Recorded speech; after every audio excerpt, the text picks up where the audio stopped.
Hi guys, welcome back to my channel. In this video I will be talking about Night Sky with Exit Wounds, which is Ocean Vuong's debut full-length poetry collection. This collection has been very successful. It won the T.S. Eliot Poetry Prize. I mean, this collection is an example of contemporary poetry. It's certainly among my favorites.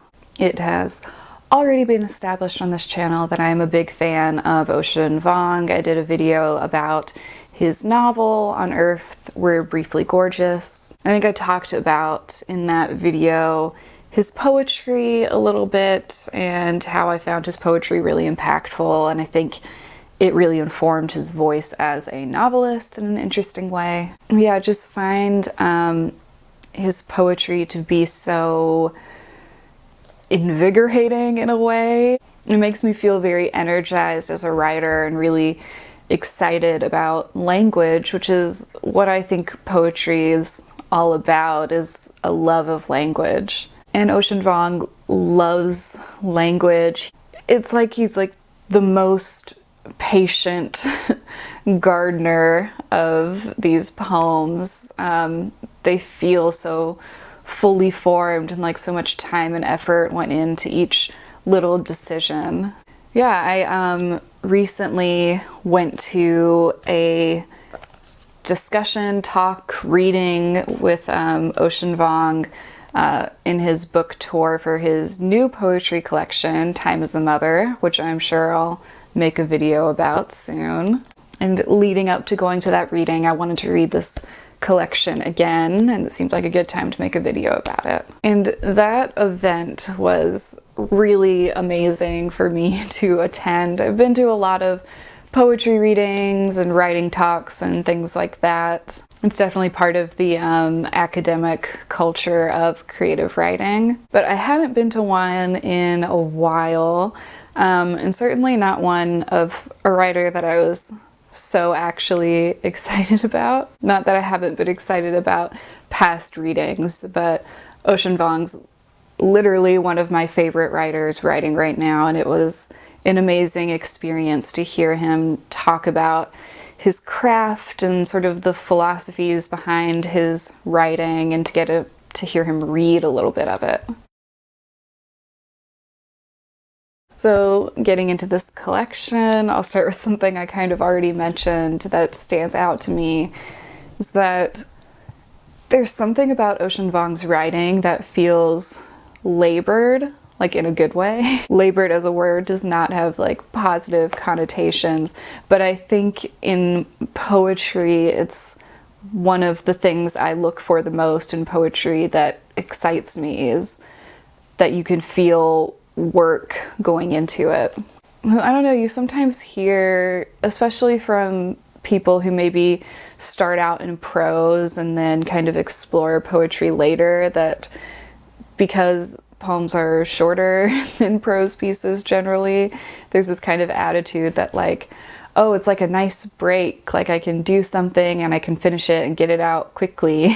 And I don't know if that's a fair portrayal of what poetry is, or at least what particularly strong and interesting poetry is. And Ocean Vuong mentioned that, you know, his process for writing poetry is very slow. He talked about this at the reading that I went to, that it takes him a long time to bring these poems to life.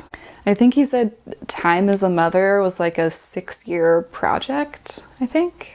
Yeah, so like poetry, the labor isn't about the length of it, it's about the precision of every little detail. It's like writing on a miniature, you know, you're like really into those precise little moments, and that's every single word choice, every beat, every second of these poems is completely intentional. And that's really where my favorite poetry comes from. It's certainly not the work of an afternoon, and it's maybe not always about the big ideas and the themes in the poem. It's about the language and creativity and all the different things we can sort of bend and mold our language to do.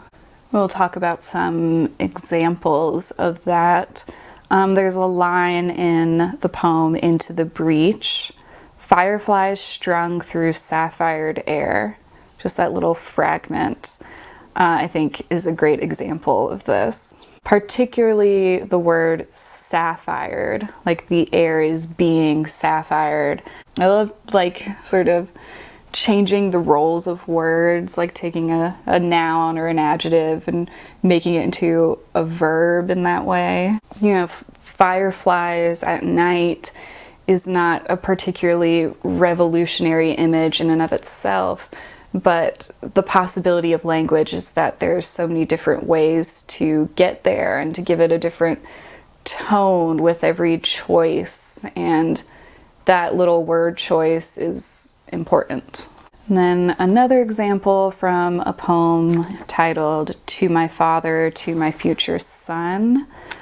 From men I learned to praise the thickness of walls. From women I learned to praise. I mean, that repetition in there and being able to give the word praise dual meaning in such a short space seems significant. And again, what I'm saying, it's like, it's these little choices that make the poetry so vibrant. And Vuong is a master of the little choices. Here's another example from one of my favorite poems in the collection, Notebook Fragments, that I'll talk a little bit more about in a bit. Spilled orange juice all over the table this morning. Sudden sunlight I couldn't wipe away. Describing spilled orange juice as sudden sunlight. And another from Odysseus Redux.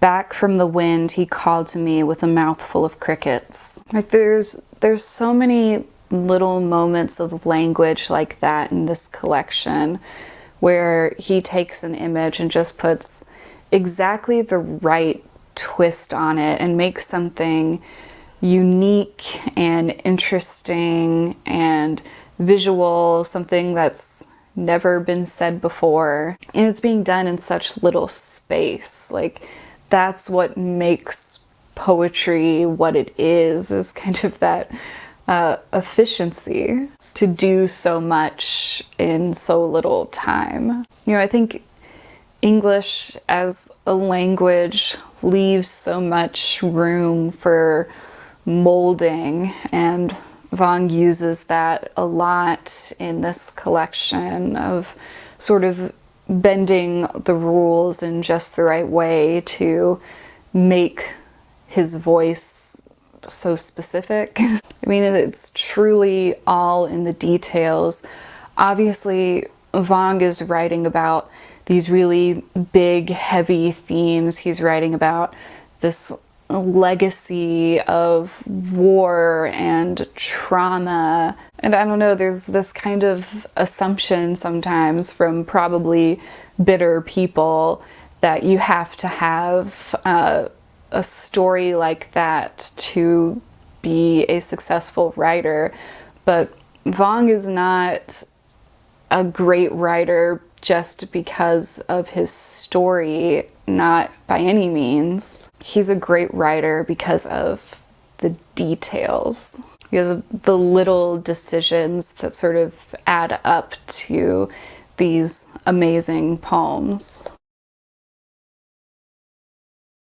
So one thing I found really interesting that Ocean Vuong talked about at that reading was how he thinks about prosody in his writing. So he kind of talked about his experience working with like English prosody, traditional English prosody, like iambic pentameter and things like that, and how it wasn't a fit for his writing. It didn't feel natural. The flow didn't feel right. You can definitely see in this collection he tries on a lot of different forms. He's exploring some things that are traditional to English poetry. But he said that what he's found in his poetry is that he's taking prosody from Vietnamese and sort of imposing that onto English. And English is flexible in a lot of ways. That's something that's certainly achievable.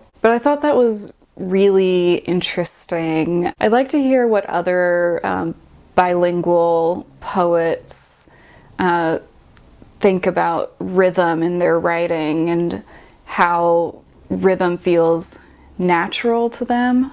So yeah, with that in mind, I was kind of thinking about the rhythm in these poems. That Vietnamese prosody is obviously not native to my ear, but there is kind of a consistent flow to Vuong's writing. I'd be really interested to just see a page of how he would scan his own writing. And I can see those choices that may be connected to that goal of prosody in that way, in reflections from one line to the next and sort of patterns happening internally within a line. You can kind of feel the echoes, especially when you try to read it out loud. Let's talk about the forms these poems take a little bit. There's so much variety in this collection. Like I said, he kind of plays with some traditional forms. He does some things that are very experimental. There's so many different shapes that the poems take visually on the page. There's one poem called Seventh Circle of Earth, where the whole poem is in the form of footnotes, and it's about a gay couple in Texas being the victims of a horrible hate crime, and the poem is literally showing marginalization. A really interesting choice, and again shows the creativity of thinking about what a poem can do. Another different form, he has a poem called Immigration Hai Bun, which brings in an opportunity for some more prosy poem kind of writing, juxtaposed with the kind of refrain. Yeah, there's so much experimentation and playing with the traditions of poetry. There does seem to be a clear awareness of, poetic history that goes into this, and then taking that and making it work for Vuong's subject matter and voice and, this place and time in the world. One poem that's a good example of this is Obad with Burning City. So an Obad is a morning song, a song at dawn, or a song about lovers separating at dawn. I kind of think of this poem as being kind of a standout representative of the collection in a way. I don't know if it's just my experience or if this is a little more universal than that, but I think this is a great example of a modern, interesting, nuanced take on an Obad.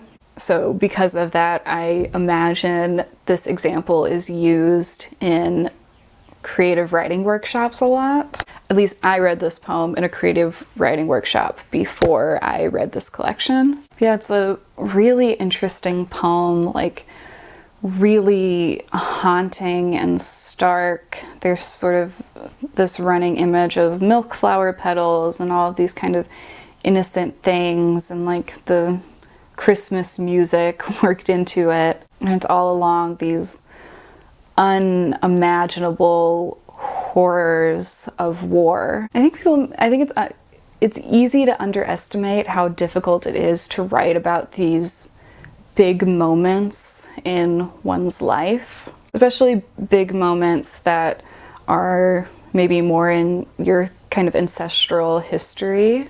This Obot is about the fall of Saigon and the evacuation of his family. And I don't know, this poem is really brilliant. I think this is one in particular that I'd really love to see some process drafts of, if they exist out there. Because again, the big moments I think are much harder to write about in poetry and to still make poetic. Another poem that takes an interesting form that I want to talk about is Notebook Fragments. I really have a soft spot for poems like this. This is a form I really love to read, this fragmented writing, where like one piece isn't necessarily connected to the next, and there are these little moments that kind of add up to a greater idea. And you know, within the moments, there's opportunity for serious reflection and really interesting images and humor. There's a lot of humor in this poem. But yeah, it definitely stood out to me in this collection. So again, all of this sort of attention to form, I appreciate that a lot in Vuong's writing. You know, there's, again, no doubt he's spent a lot of time on this, and there's also no doubt that he has read a lot. And something else that I think can be underestimated in how challenging it is trying to sort of take on the voice and imagine the situation of other people outside of yourself, and not people who are entirely fictional, but maybe poetic characters inspired by real people. It's hard to write about things that you're close to. You know, this collection is, you know, somewhat chronological, so the early poems are a lot about our narrator's parents, clearly inspired by Vuong's actual life and actual parents. Just like when talking about poetry, I try not to like over assign everything in the poem to the writer's actual experience. Obviously, poetry is the writer's experience a lot of the time, but there's a difference between poetic voice and what's sort of happening in that one poem and like literal facts and reality. Poetry allows for a lot of flexibility in that. That's, you know, very typically accepted in poetry. But yeah, the other voices in here feel very distinct and sort of empathetically crafted, which I think is really the only way you can write about other people's stories besides your own, is empathetically. One poem that I think really shows that empathy and that attempt to understand these other voices, like using poetry as a way to understand them. I find this in The Gift. But yeah, this is one that I wanted to read. So here we go. The Gift. ABC, ABC, ABC. She doesn't know what comes after, so we begin again. ABC, ABC, ABC. But I can see the fourth letter, a strand of black hair unraveled from the alphabet and written on her cheek. Even now, the nail salon will not leave her. Isopropyl acetate, ethyl acetate, chloride, sodium lauryl, sulfate, and sweat fuming through her pink I Heart New York t-shirt. ABC, ABC, A. The pencil snaps. The bee bursting its belly as dark dust blows through a blue-lined sky. Don't move, she says, as she picks a wing bone of graphite from the yellow carcass, slides it back between my fingers. Again. And again I see it, the strand of hair lifting from her face, how it fell onto the page and lived with no sound, like a word. I still hear it. So Vuong was the first person in his family to learn how to read. I think this poem entitled The Gift shows how his mother kind of made that happen, wanted that to happen. And I don't know, the origins of that for him are so significant because now he's a writer, a wordsmith. He's taken this thing, this gift, and made so much of it. I don't know, that poem really resonated with me emotionally. I think thinking about literacy and access to that is always something that's gonna hit me closely. I work with a lot of people working on their literacy skills later in life. And I don't know, that poem has so much love for this mother character in a very quiet, beautiful, grateful way. So thematically, I think there's a lot of overlap with this poetry collection and Vuong's novel. You know, we're seeing grief and pain and trauma and what it looks like to carry that with you to America and then deal with all the things you have to deal with in America as an immigrant. We see Vuong exploring his sexuality and his life in America and how he's going to live it in the present moment, all in the context of this history and kind of the complicated nature of being a product of war in a literal sense, and like living your life amongst all that and trying to find happiness and beauty there. And I think that's kind of where Vuong lands, is that amongst it all there's so much beauty, there's so much humanity and goodness and connection and intimacy. I think that's something else I really like about Vuong's writing, is that it's ultimately hopeful. In the penultimate poem of the collection, titled "Someday I'll Love Ocean Vuong," there's a line, "And remember, loneliness is still time spent with the world." And I love that line, this idea that there's this kind of global experience, this finding connection when you feel unconnected. And then the last poem ends with an image. "Only to feel this fully, this entire, the way snow touches bare skin, and is suddenly snow no longer." I mean, that's a beautiful image, of course, and this idea of transformation, of being in that present moment with someone and it changing you. I don't know, it's a really hopeful ending to this collection.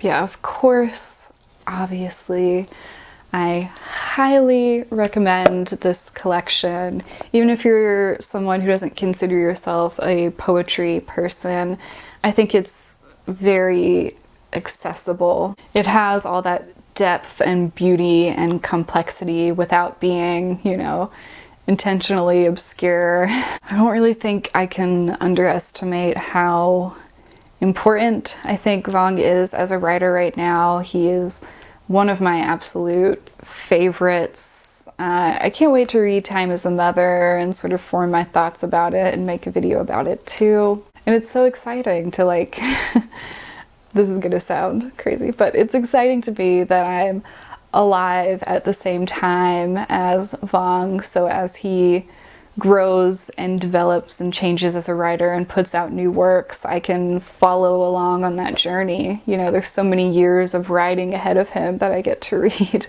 But yes, I think we can end it here. I can hear myself getting very rambly at this point. So thanks for watching. Bye.